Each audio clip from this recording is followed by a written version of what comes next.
Alright, turn 8 of Accidental Ascension 3. The knife fight continues. We had a battle in Black Alps. I was intercepted by a small number of troops, but he also cranked the province defense up to, I believe, 13, which is fairly high. And in a fight this small, that definitely made the difference. So I had my line of giants, 1 Hornblower, onto Entity the Prophet. He brought over 7 Savaran Guard. He's wised up. Savaran Guard are actually really, really good units. So he started recruiting them. They've got the Lance, the Broadsword, the Hoof, so 2 attacks in melee plus the Lance charge. And 20 protection plus 15 hit points, which is pretty significant. You can see my Gittite soldiers have more hit points, but are inferior in every other way, usually by a significant margin. 1 less defense, 1 less attack, a little bit less morale, and of course 6 points less of protection. And that's with my morale actually buffed, because I'm in hostile dominion. So they're getting a slight buff, and I'm not. So yeah, Savaran Guard, quite good units. Plus, his province defense here is a bunch of crossbowmen, sort of the mid-armored crossbowmen, heavy infantry, and then a whole bunch of light infantry out front. So the Savaran Guard charged in, got surrounded, and we actually killed several of them pretty quickly. They killed 1 or 2 of my giants. The giants then moved in, and now at this point, looking at this, overall, I would say my troops still have an advantage, actually, because we've killed several of the infantry. Haven't lost all that many, but we've racked up a number of afflictions, including a couple of battle frights. And we've taken quite a bit of damage. So, at this point, basically the Gittites just decide to run away. Here, they trade a couple of hits, and then they run away. The Gittite soldiers break. Anti-Entity has broken because the army has routed. I'm not sure. I don't think this is an HP route, because I don't think I've lost that much of my hit points. That guy has lost all his hit points. But yeah, most of these guys still have all their hit points. Only 2 of them are really badly injured. And we actually did rout the enemy infantry at the same time, so this was quite frustrating. Because if they had just pushed on, if morale had held, they probably could have swept these crossbowmen. Because they would have charged in, taken 1 more volley, then they would have been in amongst the sheep here, and they would have pretty much killed them all. But unfortunately, we did run, so not the greatest trade.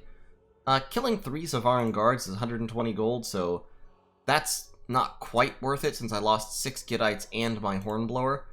And then the rest of this was just province defense that'll come back, so could be better, could be worse. And then, of course, we lost 2 more Gittites as we were retreating, which is always frustrating. But we've got more troops stacking up here. We're moving forward 10 more soldiers this turn, and we are recruiting a commander. We're starting to pump out commanders and scouts since we now have a tiny bit of funds, and we are going to move them in here and keep pushing out the Gittites as fast as we can. I'm pretty confident now that he can't take this back, especially with these 10 more units coming up this turn. He's got some heavy infantry and a couple of Zayedins, so he did recruit some Zayedins when he had that opportunity. But down here he's got, those are his Savaran Guards who retreated, so there's 4 Savaran Guards plus whatever it was he managed to recruit this turn. Over here, about 10 mixed Turin heavy infantry and Zayedins, and then down there is just a Zautar. So, as long as I sit here for this turn to guard, which I have to do to guard my fort that's under construction, I've got about 25 units now, and a few of them are crossbows, plus I have the province defense crossbows. And I have 18 province defense in this province, so I actually have several crossbows, like a number of them. The light infantry and heavy infantry, this is actually very comparable province defense to Black Alps down here. I've just invested more. So this province should at this point be secure. After this, we're going to recruit 2 or 3 turns worth of Gittites and send them down to try and clear out the barbarians. It's going to be a slow and painful process. The other alternative would be to try to push across here to take Setica in the winter. Unfortunately, that's coming up fast, and I don't know that I can spare troops for it. I think I have to push troops up here to the Woods of Weeping, and that means that this province will just be too tough for me to take, I believe. Yeah, I don't think I can. I don't think I can manage it, unfortunately.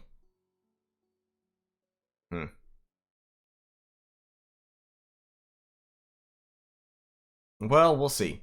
We'll see what we can do. But I don't know. I'm sort of enjoying the knife fight, but we'll see. We'll see if we can manage to come out on top. Unfortunately, he has a lot more provinces than we do. I mean, I say a lot more. It's actually only 2 more, but having 2 more provinces when the numbers involved are 4 and 6 is a pretty distinct advantage. Now, I think my provinces are probably better than his, so in terms of resources, it may be fairly even at the moment, but I'm just not certain. And there's no real way to be certain. Being able to take this province would be a huge boon to me, but unfortunately, I haven't been able to manage it just yet. However, if we can manage to push in during the winter, he definitely can't recruit Ziyedins right now. So what I'm hoping, actually, is that he attacks me, trying to push me out here to stop me from building this palisade, and gets wiped out by my province defense and troop combination. If he does that, then I should be able to counter-push and get into one of these provinces, which would be fantastic. Fan-freaking-tastic. Honestly, at this point, his best bet is probably starting to recruit Kalian units and attack my back lines, which are totally undefended. I don't have the resources to spare to defend even 2 provinces. So he could probably recruit some birds, hop back there, take out this province here, or possibly this one, because it's just light infantry and heavy infantry, and absolutely shut down my troop production by shutting down my resources. So I'm just hoping he doesn't actually know that. In terms of mercenaries, the shipwreckers are going begging, but I don't have the money to hire them. I could potentially hire the quick spears, which nobody bothered to get this turn, but that would require canceling pretty much all of my own recruitment, and to be honest, I would rather have 7 Gittites than 19 spearmen that'll go away in 3 turns. I'm just going to keep building up this way. I think recruiting my own troops at this point is more effective. So, we'll see how we do. My god also should be waking up sometime fairly soon, and once he wakes up, then he might be able to do some things.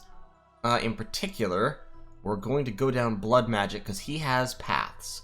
So, since I have a small blood slave income, he might be able to use his paths to bind bone fiends, because if I recall correctly, he has death. Master Blaster has death. Decay weapons, yeah, so he has death 4. That might be, as odd as it may sound, that might be enough to turn the tide. Bone Fiends are not good troops, but they get summoned 5 at a time, plus 1 for every extra level of death you have, of blood you have. Oh god, yeah, it scales with blood. He has blood 9. So he'll be summoning 13 Bone Fiends per turn for 3 blood slaves, which happens to be the number of blood slaves I get from my site. So as soon as he wakes up, I think the troop quantities will swing decisively in my favor very, very quickly, because I'll just be binding the hell out of them Bone Fiends. And then, of course, the problem will actually be leading them, because undead leadership is something that I don't have a huge amount of. Like, only 10 on my Kohen Gadols.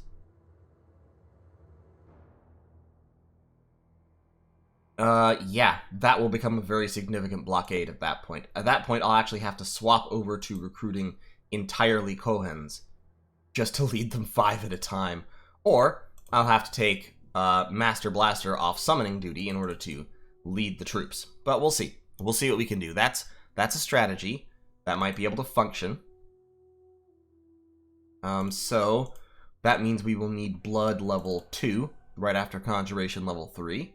Shouldn't be too bad. We'll have Conjuration level 3 in about 3 more turns, which will be turn 11. Master Blaster will wake up shortly thereafter, and we'll get to it. Yeah, I think the Bone Fiends will be a very significant addition to the roster. It is unfortunate that I don't have any, like, undead leadership. That's a very serious oversight. Might have to summon...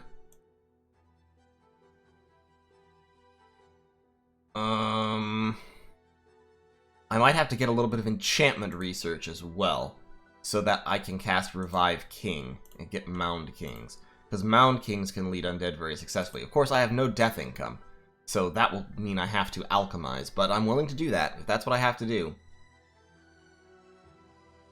So yeah, Enchantment 2 might be the way to go. Let's see if we can do that. Let's see if we can make it there. Alright. This has gone on long enough, I think. So that's turn 8. I'll see y'all in turn 9.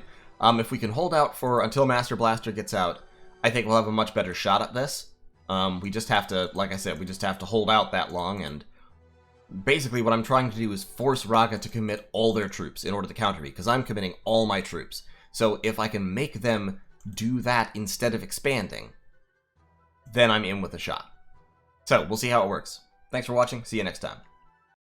Alright, Accidental Ascension 3, turn 9, we had a battle in the Woods of Weeping. We were assaulted, cruelly assaulted, by the Ragi's forces, but they didn't send all their forces. They only sent, excuse me, they sent a little pack of Turin heavy infantry, which I think this is the remnants of an expansion party.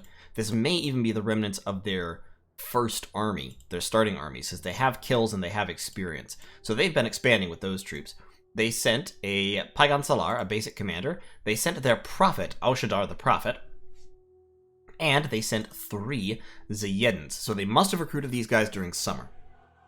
And they're extremely dangerous, but we have the numbers on them because of all that province defense I put in. So we have a pretty big crossbow battery, a bunch of heavy infantry, and a bunch of light infantry, and a Gittite commander, all behind my actual troops. Meanwhile, in the front, we have, first of all, we have a line of troops right in the front, and then we have this pack of troops sitting back, hoping to guard these guys against being hit by Zayedans. And we have Anti-Entity, we've got Zariel the Sibyl, we have Shimshon the Kohen, and we have Gedalia the Kohen. So, as the battle starts, both sides drop their divine blesses from their prophets, and we can see Raga's bless, which we already knew. Attack skill, defense skill, shock resistance, reinvigoration, and mountain survival. All of that is actually pretty decent. Like, that's not a terrible bless. And it does make the Zayedans slightly more potent than they already were, and they already were plenty potent.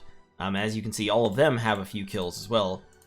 Yeah, all of them have a few kills as well. They have a little bit of experience, so they've also been fighting. My infantry are rushing forward. My province defense are rushing forward. We're casting bleed on these guys as they come in, so they're taking a lot of damage. We also cast Tangle Vines and managed to tangle an entire square, dropping their defense to almost nothing for easy killing. Bleed, meanwhile, is doing a little bit of armor negating damage, and then the crossbow bolts come storming in. The Zayedans, meanwhile, jump to the back, and by the back, I mean they hit my province defense crossbowmen, which is fine. Up front, we've got Gittites throwing javelins back here at the Zayedans. We're dropping Claim Life, which is our holy smite spell on them. And Claim Life is just armor negating damage. If you fail a magic resistance roll, you take a bunch of armor negating damage, which is fantastic. See how quickly they're chewing through the crossbows? They kill crossbows super fast. But up here, we've cleaned up the infantry and are advancing on Aushadar the Prophet. So we're dropping Claim Life again. We've already gotten one Zayedan killed. He's down to just the regular Griffin. We hit him with Claim Life again, did a whole bunch more damage, so he's blind and chest wounded. We're going to kill this Paigan Salar, and then I think some troops, yes, we're going to advance on the Prophet. Meanwhile, the Yins back here are having a bad time. They did cut through most of the crossbows, but now they're being stopped by the Gittites, who are not easy targets.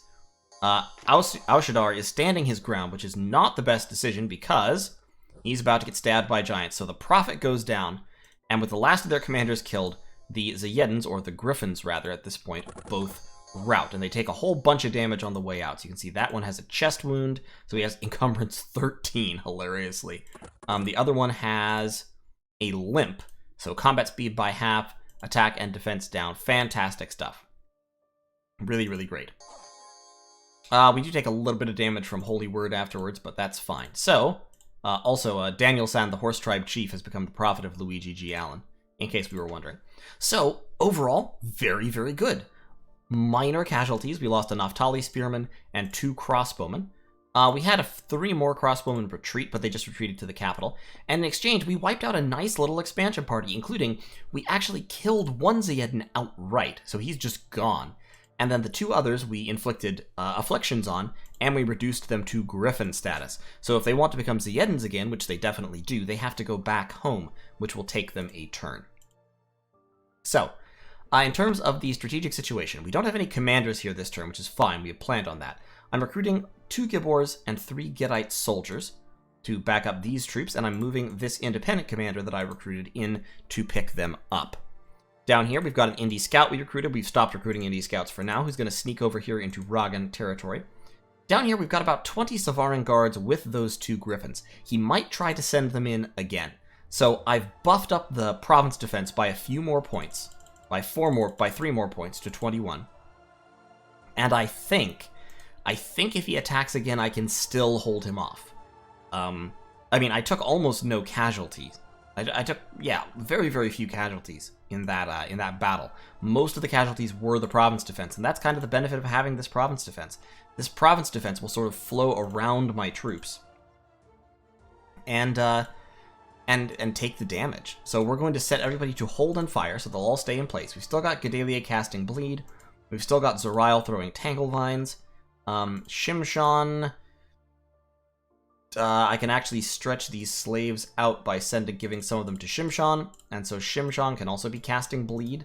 Bleed is a pretty good spell. It's straight up armor negating just bleeding damage. I mean, it gives you the profuse bleeding effect, I believe is what it should do. That's what it's supposed to do. So if you fail a magic resistance roll, you just start taking constant armor negating damage until you die.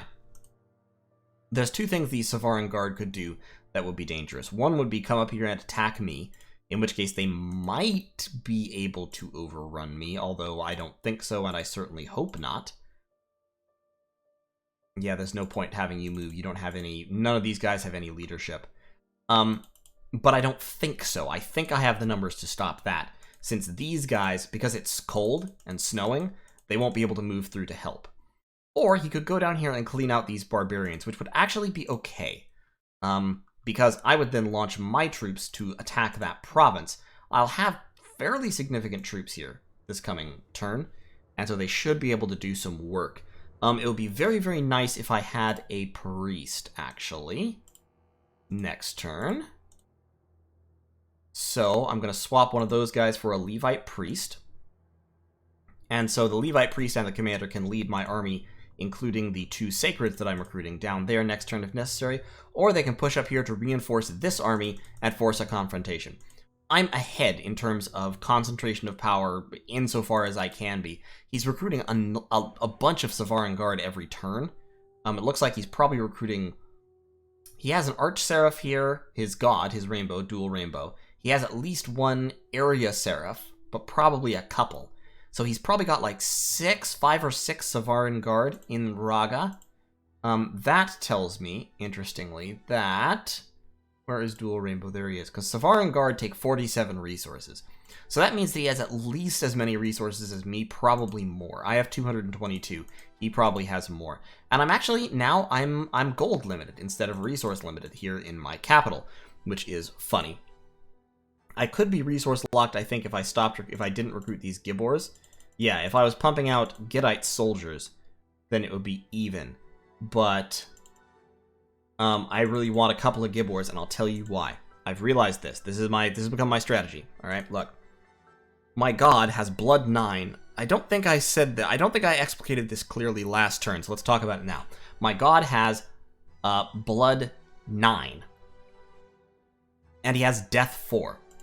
Blood and death are the paths necessary to bind Bone Fiends.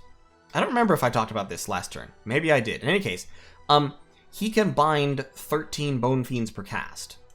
And they cost 3 Blood Slaves, and this site gives me 3 Blood Slaves. So, yeah, as soon as he wakes up, I'll be able to just crap out tons and tons and tons of mediocre chaff. Bone Fiends are not fantastic. They hit quite hard and they have higher than human HP, but they have 0 protection. So that's a downside to them. And one that I will not be able to solve quickly. But, just that ability to crap out tons and tons of chaff, will give my armies a distinct edge over Raga, who won't have that luxury.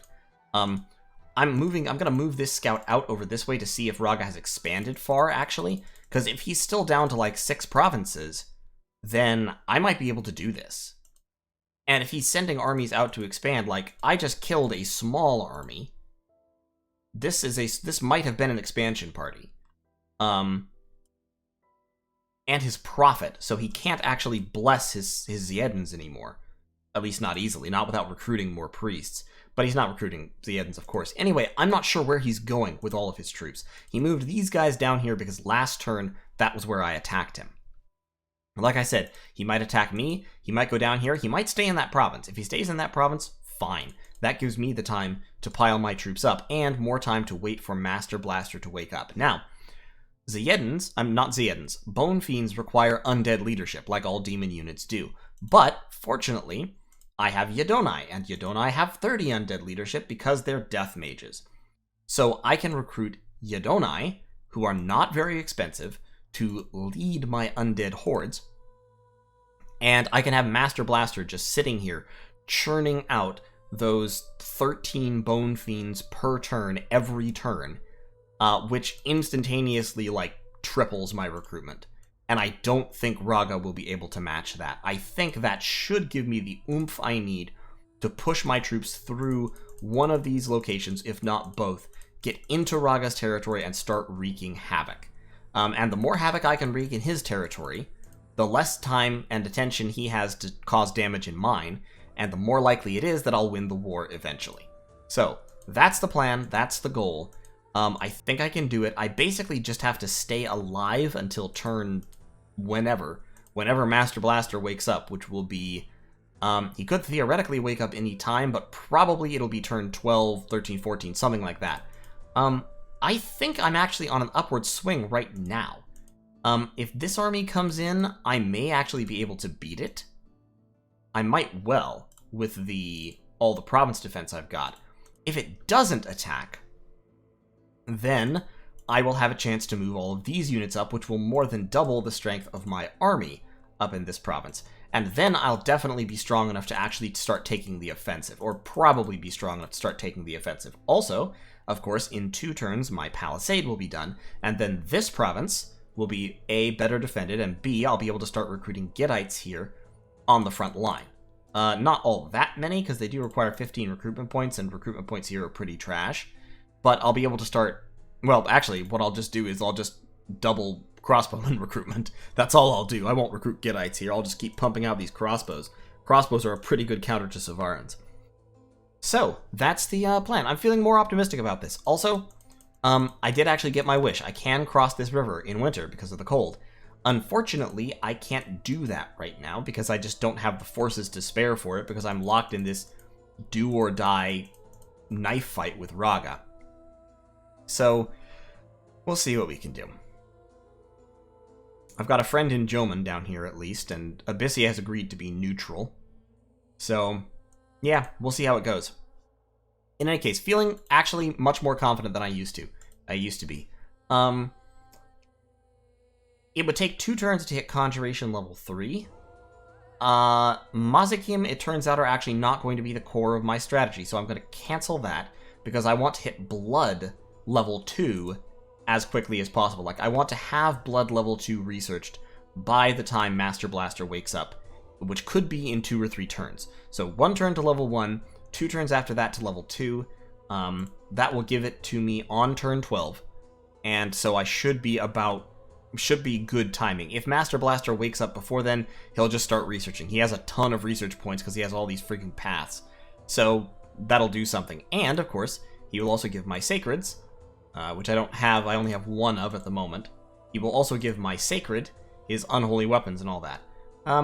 This Gibor had a damaged shield and got weakened during the fight, so that's kind of a bummer, but he'll be fine. He'll be fine. So, that's turn 9, and I'll see you all in turn 10. Okay, Accidental Ascension 3, turn 10, I think. Yeah, turn 10. It's winter. This is actually frozen over. The whole river is frozen over now. Because my Heat 1 Dominion doesn't hold off the cold, so... I'm looking at this province. I've got a reasonable little army recruited up here. I've got my 5 ogres that I summoned. I've got a variety of Gittites, about 10 Gittites, 11 Gittites, and then I've got 2 Gibors. Plus I've got these 3 crossbowmen. And I've got a priest, Chiram. And what I'm thinking is this army can probably take this province, because it's mainly militia and light cavalry, who are just light archers, basically. They have a few heavy cav in there, but that shouldn't be too many. And if I can get across the river and take this province, that's 100 income. That would be huge. That would be another fifth of my entire income. Yes, they would be trapped, pretty much, but then I could potentially use them to clear this province and maybe another one of these up here. Yeah, that's close to Joman. I'm going to let Joman know, but I'm thinking that might be a good shot. There's two other possibilities for what to do with these troops. Either head down here to attack these barbarians, or head up here to join with my troops and make a thrust against Raga. That's perfectly possible. We can see Raga has expanded a little bit past here, but Phlegra is encroaching on their territory as well. I don't know where Phlegra is, because I don't see their capital. So that's an open question. Could be out here, could be out here, could be down here. If it's down there, then Phlegra... It can't be down there, actually, because those are neutral. So it must be over here somewhere. Possibly there, because that has the little mountain icons on it. I don't know, I'm only guessing. But Phlegra is pushing in. So on the one hand, it might... Like, it's a massive gamble to go for that when I could just attack the barbarians. I guess I should just attack the barbarians. I'll be cut off by the river anyway, so I won't really be able to do much down here. But it would be safe, because that's where Joman is. And Joman and I are on decent terms. It's a gamble for sure. But taking that very valuable province might be worth it. It just takes more turns. I want to threaten Raga. I really want to pressure Raga right now. So we're gonna head over here. We're gonna hit these barbarians. This army should be able to clean up the barbarians, especially with the ogres, to kind of serve as chaff, suck up attacks. Gittite soldiers are quite tough. They can take barbarians one-on-one without too much trouble. And of course, Gibbors can also take barbarians one-on-one without too much trouble. In fact, they can take a couple of barbarians each, because they hit hard enough to kill a barbarian with every stroke. So, these guys are still just here. Anti-Entity is going to be patrolling. We've site-searched as well as we can in this province. Haven't found anything, unfortunately. We've got Shimshon and Gedalia up here with their blood slaves ready to cast Bleed if necessary. And we're still racking up our 3 blood slaves per turn while we wait for Master Blaster to wake up so we can start crapping out Bone Fiends, which we will then lead with Yadonai. In terms of research, we have 2 turns to Blood Magic 2. After that, we're going to grab Conjuration 3 for the boosts and summon Mazakim, and then we're going to grab Thaumaturgy 1 so that we can form communions with our Issacharite Sibyls. After that, it's a question of what we actually need for them to be useful as nature mages. And the answer is really Alteration, Alt 4 or Alt 5. Enchantment gives some nature buffs, but not fantastic ones, and of course they cost gems. Enchantment 5 would give us Memories of Stone, but once again, that's only useful once we have a wasteland, so we don't need it right now. And enchantment does not really give us... Enchantment gives us anti-magic, which is a nice astral spell. Honestly, actually, I'd probably just keep going down Thaumaturgy. Get Mind Burn. Yeah, probably just Thaumaturgy 3. Okay, so that'll be our research priorities. And of course, this army's just sitting here. I don't think I can successfully attack. It kind of depends on how much province defense he's put in there, and I would wager that he's putting some province defense in. So we're just going to sit for at least one more turn, get our palisades active, so we can shift troop recruitment, or some troop recruitment at least, up to the Woods of Weeping. Focus on getting those crossbows out. Speaking of which, I should actually focus on getting a couple of crossbows out right now, because I can recruit 4. So let's drop one of those guys, pump out 4 crossbows. We're also going to need another Indie Commander, so we're going to cancel one of our Sages. Pop out another Indie Commander to move over there and collect 2 turns worth of Gittite recruitment. Yeah, okay. That will be the plan. I'd also love to get a lab up here, but I just don't have the money. I could cancel all my recruitment everywhere. I still would not have enough money to build a lab because my income is so shit. It's a problem. A real problem. Huge, actually. Yeah, I need this guy to move. I need to have eyes on the capital so I can see what he's recruiting. But I have to assume he has eyes on my capital and can see what I'm recruiting. So, you know, kind of have to just take that as it comes. But we're gonna move over here. We're gonna take 233, and then it's possible the Savaran Guard will counterattack, and 20 Savaran Guard could actually overrun that army pretty hard. So I may pump up the province defense here as well. Barbarian province defense should be able to do some damage to Savaran Guard. I mean, and yeah, I mean, this is risky. Like, everything I do is a risk at this point. There's a risk that these 20 units will come down here, overrun the barbarians, and then overrun my army, which cannot fight them one-on-one. And then I'll just be left totally defenseless to be attacked from the south, and I'll be forced to fall back on my capital and really just wait for Master Blaster to come. But of course, I have to hold high peaks in order for that to function. But it's a mess of a situation, but we're making the best of it, and I think if we can basically just hold on against Raga for another few turns until we can start churning out the Bone Fiends, I think we have a decent shot. I think we can honestly produce enough chaff to chaff for our giants. We can start recruiting mainly Gibbors, or actually we'd probably stick mainly with Gittite soldiers just because they're a lot cheaper. But we could also throw in some Gibbors to give magic weapons in case he starts casting fire elementals to clear out our undead chaff, which would be a very good strategy. The Gibbors would more or less counter that with their magic weapons and their fire resistance. I think we can manage it if we can just get there. Now, the obvious counterstroke, of course, is making air elementals with their armor negating shock damage. Gibbors still somewhat counter those because of the magic weapons, because they're ethereal and rely on that for their defense, but it's not nearly so good. So we really do kind of have to push so that we get in there in time. Because otherwise this is just going to be super, super nasty. But we'll keep recruiting crossbows, we'll keep recruiting Gittites, and we will hope and pray for Master Blaster to come and save us. Because after all, Master Blaster does run Bartertown, and this looks like a Bartertown to me. So in any case, that's turn 10, and I'll see you all in turn 11.